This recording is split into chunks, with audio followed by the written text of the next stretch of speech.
Beritakanlah firman, siap sedialah baik atau tidak baik waktunya. Shalom, puji Tuhan, karena Tuhan kita ada lagi pada perenungan firman Allah di hari ini. Nats yang akan kita renungkan bersama di hari ini saya ambil dari Lukas pasal 8 ayat 22 sampai dengan ayatnya yang ke-25. Secara khusus saya akan baca 23 sampai 25, firman-Nya berkata demikian. Dan ketika mereka sedang berlayar, Yesus tertidur, sekonyong-konyong turunlah taufan ke danau, sehingga perahu itu kemasukan air dan mereka berada dalam bahaya. Maka datanglah murid-muridnya membangunkan dia, katanya, "Guru-guru, kita binasa." Ia pun bangun lalu menghardik angin dan air yang mengamuk itu, dan angin dan air itu pun reda dan danau itu menjadi teduh. Lalu katanya kepada mereka, "Di manakah kepercayaanmu?" Maka takutlah mereka dan heran, lalu berkata seorang kepada yang lain, "Siapa gerangan orang ini, sehingga ia memberi perintah kepada angin dan air dan mereka taat kepadanya?" Demikian kebenaran firman-Nya di hari ini yang secara khusus mengajar, menasihati kita, badai pasti berlalu. Tidak ada badai yang seumur hidup. Tidak ada badai yang terus-menerus akan terus ada. Ada waktu dan ada saat badai itu ada, tapi ada waktu dan ada saat tidak ada badai juga. Itulah realita kehidupan kita sebagai umat, sebagai orang percaya. Seperti yang dialami oleh murid-murid dalam nats pembacaan kita hari ini. Bagaimana mereka menghadapi badai yang luar biasa dalam hidup mereka dalam perjalanan. Kalau kita perhatikan dalam ayatnya yang ke-23, dan ketika mereka sedang berlayar, Yesus tertidur, sekonyong-konyong turunlah taufan ke danau sehingga perahu itu kemasukan air dan mereka berada dalam bahaya. Berarti badai yang sungguh dahsyat yang sedang dialami oleh murid-murid pada waktu itu. Dan kita juga seringkali diperhadapkan badai dalam hidup kita.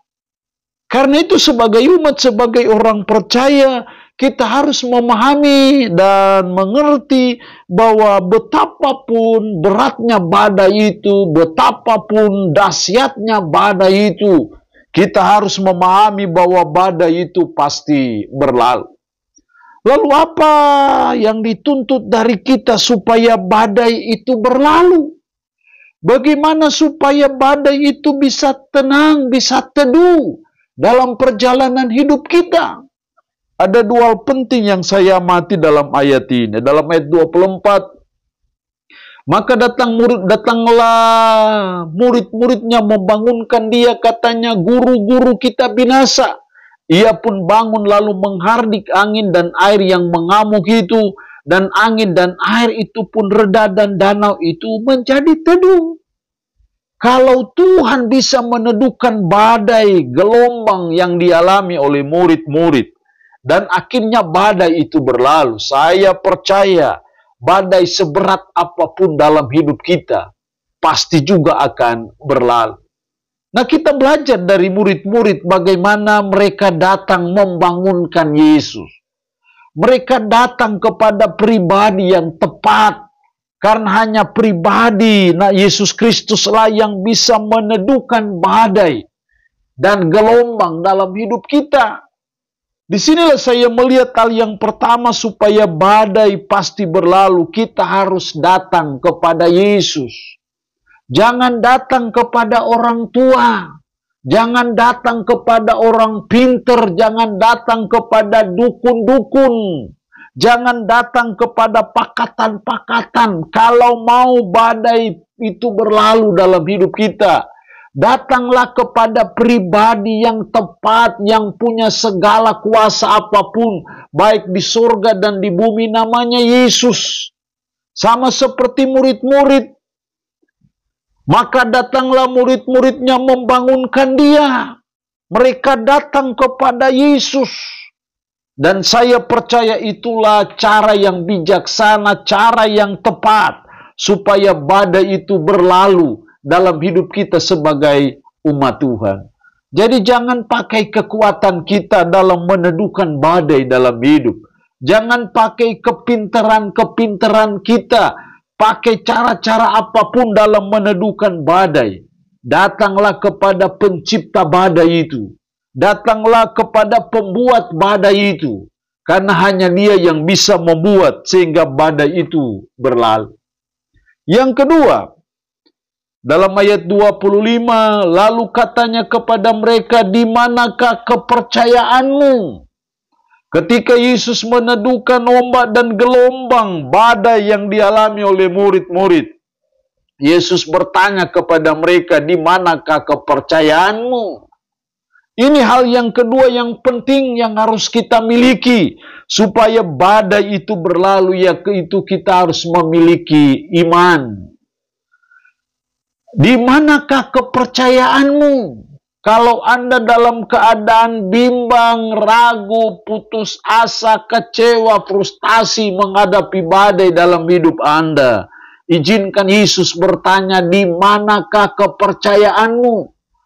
Kalau engkau hampir nyaris bunuh diri oleh karena terlalu beratnya badai dalam hidup Anda, izinkan Yesus bertanya hari ini, di manakah kepercayaanmu?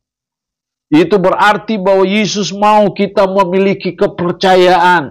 Yesus mau kita memiliki iman. Karena dengan iman itulah maka badai pasti berlalu. Kita punya imanlah yang bisa meneduhkan ombak dan gelombang dalam hidup kita. Karena itu mari kita memiliki iman. Mengimani bahwa Yesus sanggup meneduhkan badai dalam hidup saya. Kita harus percaya dengan sungguh bahwa Yesus sanggup meneduhkan ombak dan gelombang dalam rumah tangga saya. Keyakinan seperti ini, kepercayaan seperti ini harus kita punyai dalam hidup kita. Karena saya percaya dengan itu maka badai pasti berlalu. Jadi apapun badai yang sedang Anda alami hari-hari ini, dengarkan firman Allah hari ini, kita harus punya iman. Saya percaya imanlah yang menjadi magnet menarik kuasa Allah bekerja untuk meneduhkan badai dalam hidup kita. Saya percaya iman bahwa Yesus sanggup menolong saya, Yesus sanggup meneduhkan badai dalam hidup kita. Maka Yesus akan berkata, pergilah, jadilah sesuai dengan imanmu. Jadi memiliki iman itu penting dalam hidup kita, sehingga badai itu bisa berlalu dalam kehidupan kita. Allah yang punya firman ini memberkati kita dengan firman-Nya di hari ini. Amin. Mari kita berdoa. Puji syukur untuk firman-Mu hari ini. Mengajar kami, menasihati kami, badai pasti berlalu. Karena tolonglah kami supaya kami datang kepada Yesus. Memiliki iman. Maka kami percaya badai itu akan berlalu. Roh-Mu yang kudus tanamkanlah dan meteraikanlah firman dalam hati dan pikiran kami. Sanggupkan kami untuk bisa memperlakukan firman ini dalam hidup kami sehari-hari. Berkat-Mu bagi umat-Mu yang mendengarkan renungan harian di hari ini. Yang sakit tambah berdoa dalam nama Yesus. Tuhan lawat, Tuhan jamah, Tuhan sembuhkan dari sakit penyakit yang diderita. Terpuji-pujilah nama-Mu. Dalam nama Tuhan Yesus Kristus kami berdoa.